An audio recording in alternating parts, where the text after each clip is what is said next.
Hi everyone, my name is Kelsey Stafford. I am the owner and founder of Stafford Productions. Today I'm going to be talking to you about my recruiting process as an NCAA women's soccer athlete from start to finish.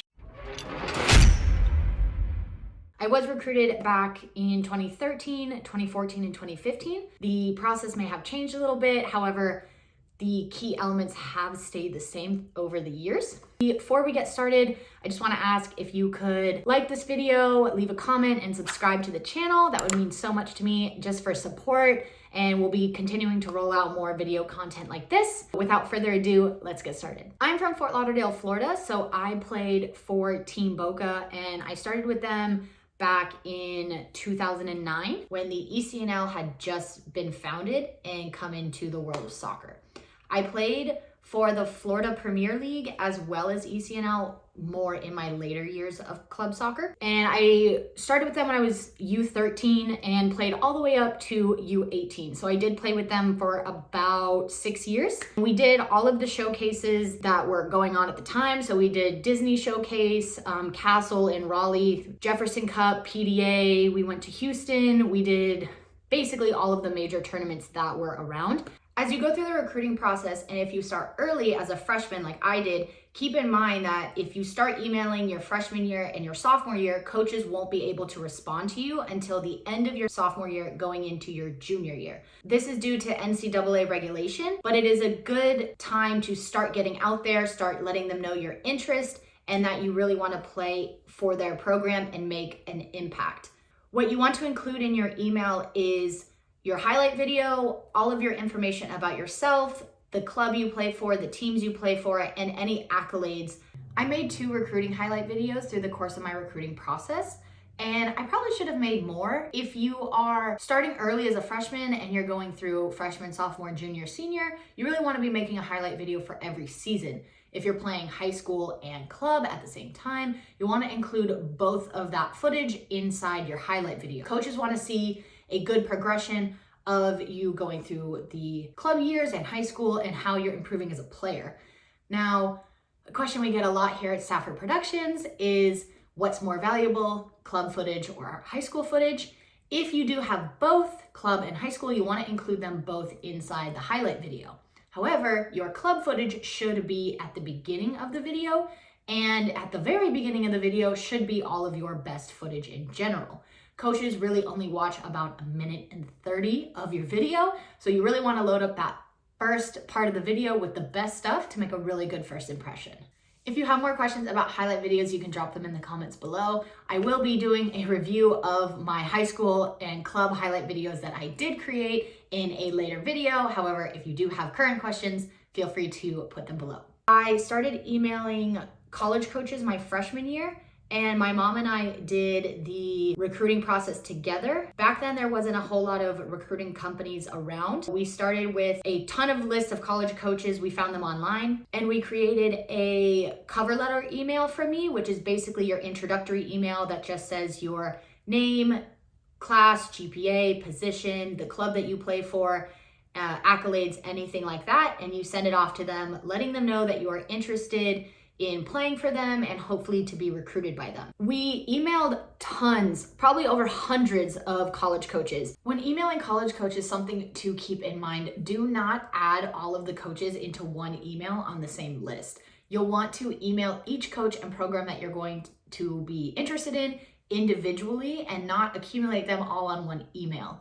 It is a little more tedious, however, it is more personal that way, and you'll want to add the coach's name and their program and the school that they coach at to really show your interest in being recruited by that program. I was first scouted and recruited at the Orange Classic Showcase in Florida, and that's where the college that I committed to first saw me play. At your showcase tournaments, if you attend, I would recommend having a player resume, which is also called a CV, that you can add all of your information to, and a coach can take that home with them to follow up with you later. Hopefully, a team parent will write down all of the list of names of the coaches that attend your games, and you're able to follow up with them via email, thanking them for their time, as well as attending your game. From there, they should express their interest and either invite you to an ID camp or ask to see your highlight video or any game footage that you have. You may be asking yourself, what do I do if I'm a freshman and I don't know what I want to major in? I don't know what college I want to go to.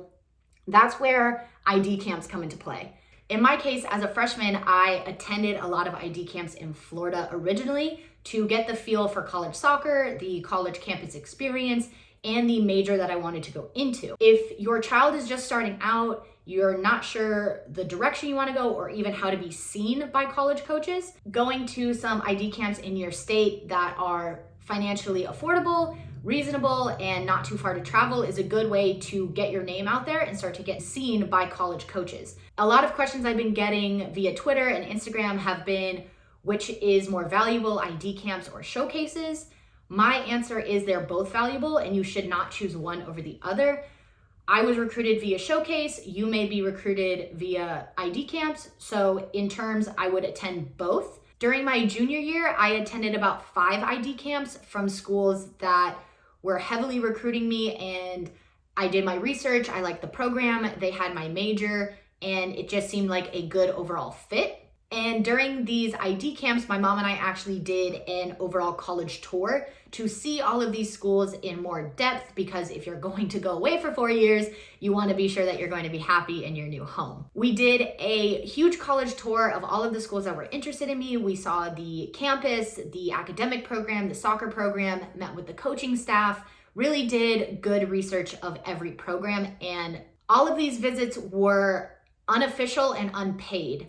And I strongly recommend doing this for any recruit, because even if you're not getting official visits, they're not paid visits, it doesn't mean that the coach isn't interested. Sometimes the coach may view this as more dedicated from the recruit because they see you as taking the extra mile, going that extra step, and really taking your recruiting process into your own hands. I did attend the ID camp of the school that offered me my scholarship that I accepted, which was Lincoln Memorial University, which is a Division II school in Tennessee. I toured the school, I met with the academic department, the coaching staff, and saw the entire athletic program, and the school overall was the right fit for me. I would strongly recommend visiting every school that you potentially want to attend, just to really get a good feel for that environment. Going away from home was definitely a huge shock for me, and it's a big change from being a high school student at home to now a budding adult on your own, and I would strongly recommend visiting the school to get a good feel. A question I received on Twitter was, is there a time frame of an offer from when a coach starts talking to you from when they might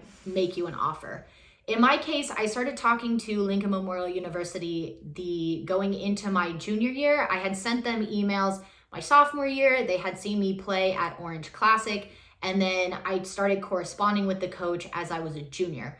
And then in December of my senior year, he officially gave me that scholarship offer. So I was essentially talking to him for about 2 years before I officially accepted his offer. The answer to that is there's no true time frame. It could be 1 week, 1 month, 1 year, in my case 2 years, from when you may receive that offer. Once I did receive that offer, the coach did give me a 2-week time frame to give him an answer. If a coach does give you this circumstance, I would weigh all of your options, look at any other offers you're getting. If you're holding out for an offer, just keep that in mind, because in the end, this is a business deal for a coach, and they do have other candidates that are competing for your spot. So they're not really going to hold it waiting out for you. Definitely look at finances, academics, athletic program, all of the variables to make sure that this school is a good fit for you. When it comes to scholarships, you can get an athletic and an academic scholarship, and you can also get other scholarships that the university may be offering, like an endowment scholarship. If you're looking to stack scholarships, I would just take a look at what you qualify for as well as what the school can offer, because there's lots of different opportunities out there to get more scholarship money that can help with your finances over the course of your college career. If you made it all the way to the end of this video, thank you so much. I hope you enjoyed all of the information about my recruiting process. If you did find this video valuable, please give it a thumbs up and subscribe below. If I missed any information, feel free to leave a comment down below. I will respond to any comments that you leave on this video. If there's more videos you'd like to see like this, please let me know. But appreciate all of your time, and I'll see you next time.